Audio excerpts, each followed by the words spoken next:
కావాలని మీ కలను నెరవేర్చుకోండి. సంప్రదించండి హెగ్డే ఫెర్టిలిటీ, హైదరాబాద్, తెలంగాణ. హాయ్, నాకు ఇష్టమైన లడ్డూలు జిలేబీలు కొన్ని ఇక్కడ తినేసి కొన్ని ఇంటి పట్టుకుపోదాం. అలాగే. అబ్బా, స్టేటస్ స్టేటస్ తిండిలో కూడా స్టేటస్ ఏమిట్రా అబ్బాయి? మలైమారుత రాగల్లా ఉన్న మైసూర్ పాకు, కాంబోజ్ రాగల్లా ఉన్న కారపూస తినకుండా ఇలా ఉండగలనరా? ఏమంటారు బావగారు? నేనే ఉంటాను. ఎవరికి ఇష్టమైన వాళ్ళు తృప్తిగా తినొచ్చు. అంతే. ఈ తినడాలు తాగడాలు దేవుందిలే అన్నయ్య గారు. అమ్మాయిని పిలిపిస్తే. అమ్మాయి సీత. హాయ్ కృష్ణ. హాయ్. నమస్తే అంకుల్. నమస్తే అండి. మహాలక్ష్మిలా ఉన్నావమ్మా. మోడర్న్ లేడీ సొసైటీలో ఉన్న మీరు కూడా ఓల్డ్ టైప్ లో కామెంట్ చేస్తున్నారే మహాలక్ష్మిలా అంటూ. కృష్ణ, అమ్మాయి అనేది ఏమిట్రా? ఏమీ లేదమ్మా, నువ్వు మహాలక్ష్మి అని అన్నందుకు అదో టైప్ గా ఆనందిస్తుందన్నమాట. అవునమ్మా, మీ అంత స్టేటస్ మనిషి మా అమ్మాయిని అలా పొగుడుతుంటే నాకే ఎంతో ఆనందంగా ఉందమ్మా. అంకుల్, మీరు మ్యూజిక్ లో పెద్ద స్కాలర్ అట. కాలంటే ఏమిట్రా? విద్వాంసుడు. అవునమ్మా, నేను అదే. మీ సంగీతం వినాలే. నువ్వు వినాలని అనాలే కానీ ఎందుకు పాడనమ్మా? ఇదిగో ఈ స్వీట్ తినే గానీ లేదమ్మా, ఇప్పుడే అందుకుంటాను. అస్తపది. ఎందుకు ఇప్పుడు అందరినీ అష్ట కష్టాలు పెట్టడానిక? అదేంటి మీ డాడీ మ్యూజిక్ ని అలా కామెంట్ చేస్తున్నారు? అబే, అది కాదు సీత, వాడికేమో వెస్టర్న్ మ్యూజిక్ అంటే ఇష్టం. మా నాన్నగారు ఈస్టర్న్ మ్యూజిక్ లో ఫేమస్ కదా. అవునవును, పెద్ద అయింది ఓ దిక్కు సంగీతం అయితే ఇతని దిక్కుమాలిన సంగీతం అన్నమాట. Correct correct. థ్యాంక్ గాడ్, మీలాంటి గ్రేట్ పీపుల్ ఇంటి కోడల్ని అయ్యే అదృష్టం కలగడం నిజంగా నా అదృష్టం అని చెప్పాలి. అన్నయ్య గారు, అమ్మాయి మాకు అన్ని విధాలా నచ్చింది. ఇక ఆలస్యం చేయకుండా పెళ్లి జరిపించేస్తే కోడల్ని మా ఇంటికి తీసుకెళ్లొచ్చు. పెళ్లి జరిపించడం బావగారికి క్షణాల మీద పని. ఆ రోజు ఆకాశం అంత పందిరి వేయించి ఊళ్ళో ఉన్న అతిథులందరినీ ఆహ్వానించి ఘనంగా మరీ పెళ్లి జరిపిస్తారు. మా వాడికి జరుగు చేసినట్టుంది. కాకపోతే ఆ రోజు బాలమురళీకృష్ణది, ఓ ఎంఎస్ సుబ్బలక్ష్మిది కచేరీ పెట్టించారంటే వచ్చిన అతిథుల చెవుల తుప్పులు వదిలిపోయేటట్టుగా ఘనంగా కచేరీ పెట్టి. ఇదెక్కడ గొడవ అండి? పెళ్లికి 10 మందిని పిలిస్తే మనం చెప్పిన అబద్ధాలన్నీ తెలిసిపోయి పెళ్లి పీటల మీద మీ అమ్మాయి నన్ను కొట్టి మిమ్మల్ని తిట్టగలదు. నువ్వేం భయపడకయ్యా, నేనున్నానుగా. బావగారు, మా వాడు ఏమంటాడు బావగారు? చూడండి శంకర్ గారు, మీతో ఒక విషయం చెప్పాలి. నాకు కూడా ఈ పెళ్లి భారీ ఎత్తున జరిపించి మీ మ్యూజిక్ ప్రోగ్రామే పెట్టాలనుకోండి.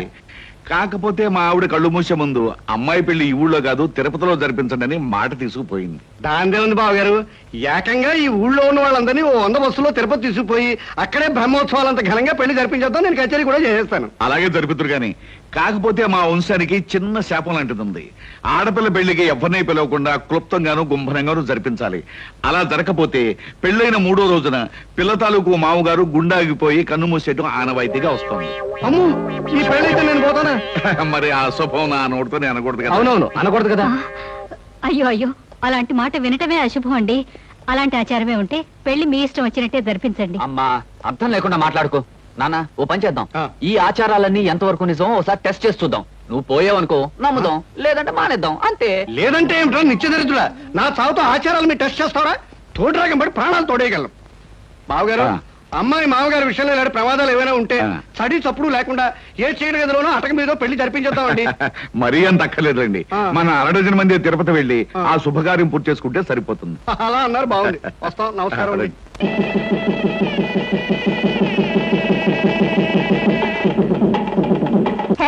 సీత, అనుకున్న సాధించావే. మమ్మల్ని పెళ్లికి పిలవలేదని మాత్రం కోపంగా ఉంది. సారీ ఫ్రెండ్స్, ఆయన రోజుకు 2-3 దేశాలు తిరిగే మనిషి. హఠాత్తుగా కొద్దిగా టైం దొరికితే వెంటనే పెళ్లి జరిగిపోవాలన్నారు. దాంతో హడావిడిగా జరిగిపోయింది. ఏది ఏమైతేనే నువ్వు అనుకున్న సాధించావే. That is Sita. స్వయంవరం పెట్టాను, కోటీశ్వరుడి చేత తాళి కట్టించుకున్నాను, ది గ్రేట్ అనిపించుకున్నాను. ఇలాంటి అందం, ఆస్తి, అంతస్తు, ఇన్ని క్వాలిఫికేషన్స్ ఉన్న అబ్బాయి దొరకడం నిజంగా నీ అదృష్టం. You are very very lucky. Bill తీసుకోండి. హలో వదినా. హలో బాబ్జీ, ఏటిలోచా? ఏం లేదు వదినా, రేపు మా boss Chiranjeevi 100th film release. Function grand గా ఉండాలని చాక్లెట్ కొనడానికి వచ్చాను. ఈయన బాబ్జీ అని మా వారి బ్రదర్. చాలా పెద్ద. వదినా, ఇక్కడ పరిచయం చేసే బదులు మా ఇల్లు పక్కనే హాయిగా కాఫీ టీ తాగుతూ పరిచయం చేయొచ్చుగా. దగ్గర అయితే వెళ్దామే, ఇల్లు చూసినట్టు ఉంటుంది. ఆ టయానికి మీ ఆయన వస్తే మీ ఆయన చూసినట్టు ఉంటుంది. అలాగే పద బాబ్జీ, మన కార్లో వెళదాం ప్లీజ్. అన్ని తీసుకున్నారా?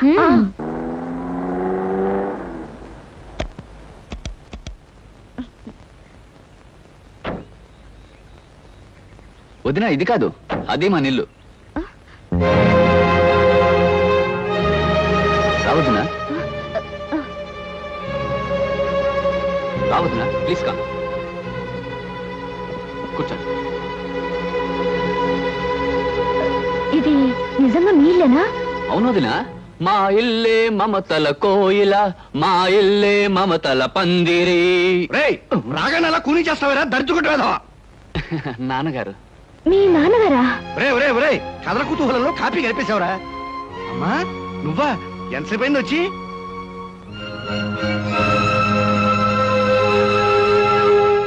వీడు కథల కుతూహలం కూడా తెలియని అజ్ఞానమ్మా. నాన్న, కథల కుతూహలం చెండ ప్రచండం అని రాగాలు పేర్లు చెప్పడం తప్ప అసలు నీకు పాఠం ఏం తెలుసు? బాత్రూమ్ లో మూలవడం తప్ప. అదేంటి, మీ నాన్నగారు విదేశాల్లో ప్రోగ్రాంలు ఇచ్చే సింగర్ కదా? సింగర్నే మరి. ఎక్కడ విదేశాల్లోనా? వీధి చివరి ప్రోగ్రామ్ ఇస్తే సందాలు వేసుకుని గొంతుకులోంచి స్వరపేటికి తీసేస్తామని వీధిలో వాళ్ళందరూ వార్నింగ్ ఇచ్చేళ్లారు. వీడేనమ్మా ఈ ఇంట్లో నాకు మొదటి శత్రువు. వదినా వదినా, నీకు తెలియదేమో, మొన్న కిటికీ దగ్గర నుంచి పాడుతుంటే పిల్లలు రాళ్ళిచ్చుకొట్టేరి. నోర్మై దరిద్రపు వేదవా. అడ్డమైన హీరోల పోస్టర్లు అంటించి వాటి మీద ప్రాణముద్దలు కొట్టుకుంటూ బతికే నీ బతుకు నా బతుకు మంచిదేరా. మామ మీద కొట్టానంటే కేదార్గౌడ్ రాగంలో కెవ్వుమని ఎడుస్తావు. 5వ క్లాస్ వేదవా. అదేంటి, మీ చిన్నబ్బాయి ఐఏఎస్ పాస్ అయ్యి? అయ్యేసా వీడి బోందా. 5వ ఫారం 6 సార్లు తప్పాడు. 6వ ఫారంలో జాయిన్ చేస్తే స్కూల్లోంచి పారిపోయాడు. తొమ్మరగుండు వేదవా. మూతి మీద కొట్టానంటే మధ్యమావతి రాగంలో ఏడుస్తావు. ఏమండి మీ గొడవ? అంటే ఎప్పుడు ఏడిపించుకు తింటారు. అరే కోళ్ళు వచ్చేసింది. అదేమిటమ్మా చెప్పా చేయకుండా వచ్చావు? అమ్మా వదిన నేనే తీసుకొచ్చానమ్మా. అదేమిటండి మీరు ఇంటి పనులు చేస్తున్నారు? మీరు సొసైటీ లేడీ అని. ఈవిడ లేడీ కాదు దుప్పి కాదమ్మా, నా పెళ్ళం. అది కాదండి, ఈవిడ పబ్లిక్ సర్వీస్ చేస్తారని. పబ్లిక్ సర్వీస్ లేదు, నా బొందా లేదు. ప్రైవేట్ గా అంట్లు తవ్వుకుంటూ ఉంటుంది. మా అందరికి వంట చేసి పెడుతుంది. అప్పుడప్పుడు ఇలా పొడుస్తుంది.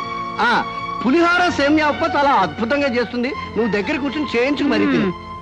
మీ మామగారు మాటలకేం లేమ్మా, ఆయన అలాగే మాట్లాడతారు. నిన్ను చూస్తే మాత్రం నాకు చాలా గర్వంగాను ఆనందంగాను ఉందమ్మా. గొప్పింటి బిడ్డవై ఉండి ఆస్తి అంతస్తు అనుకుండా మీ నాన్నగారి దగ్గరే సేల్స్ మెన్ గా పనిచేస్తున్న మా అబ్బాయిని పెళ్లి చేసుకోవడం నిజంగా గొప్ప విషయం అమ్మా. చెవిటి కృష్ణ మా నాన్నగారి దగ్గర పనిచేస్తే సేల్స్ మెనా? అవునమ్మా, నీకు తెలుసుగా.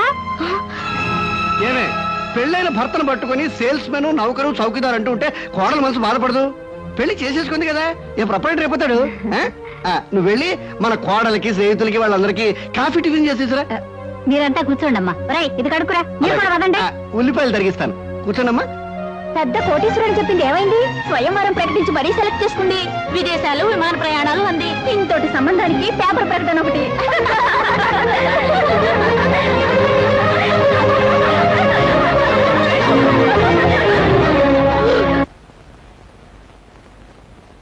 మావయ్య, సీతకి నిజం ఎలా చెప్పాలో తెలియడం లేదు, కానీ చెప్పక తప్పని పరిస్థితి వచ్చేసింది. వరిగాకయ్యా, నువ్వెవరవో తెలిసినా ఎంత కోపం వచ్చినా మెళ్ళో తాళ్ళు పట్టు విలువ తెలిసిన ఆడపిల్ల గనక తప్పనిసరిగా ఒప్పుకుంటుంది.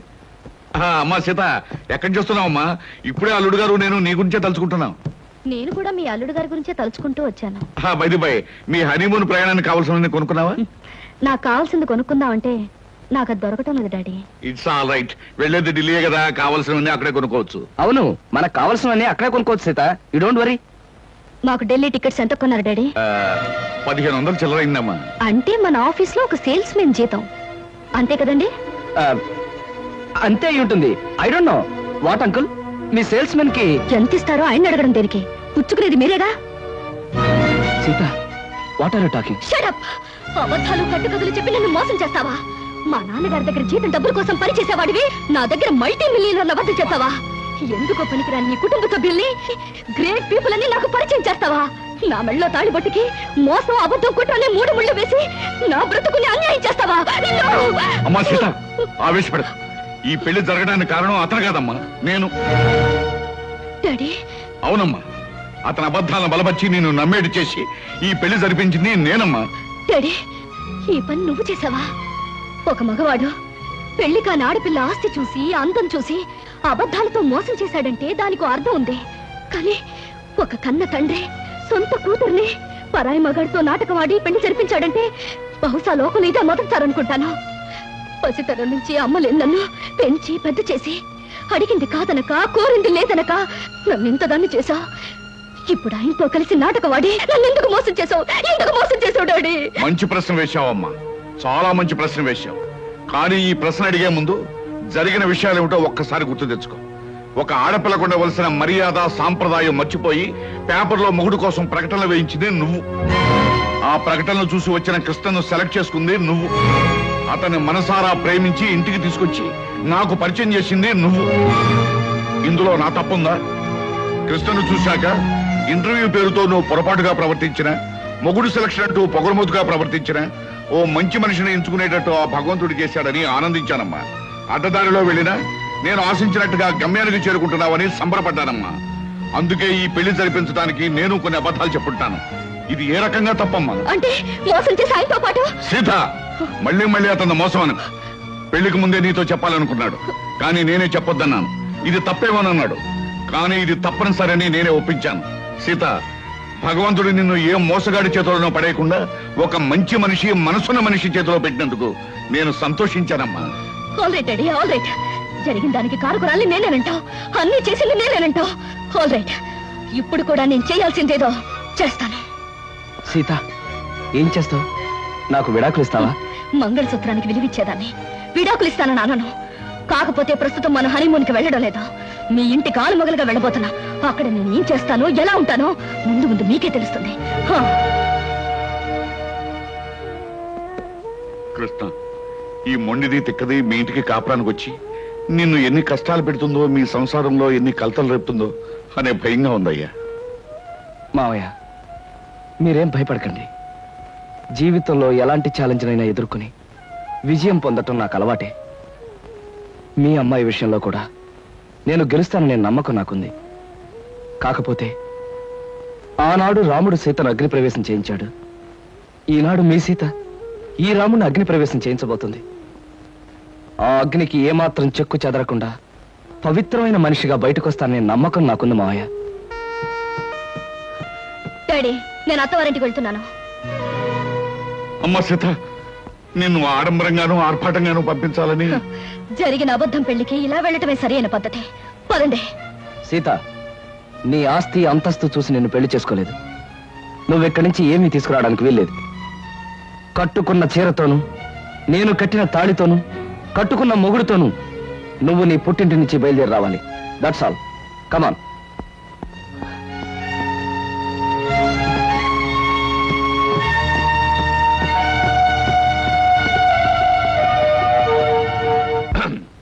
మా బాస్ చిరంజీవి ఇలాగే ఒక సినిమాలో ఫస్ట్ నైట్ అప్పుడు ఆపుతావా నీ గోలా? నేను వెళ్ళా? వెళ్ళు. 1 minute. Okay, thank you. వెళ్ళు.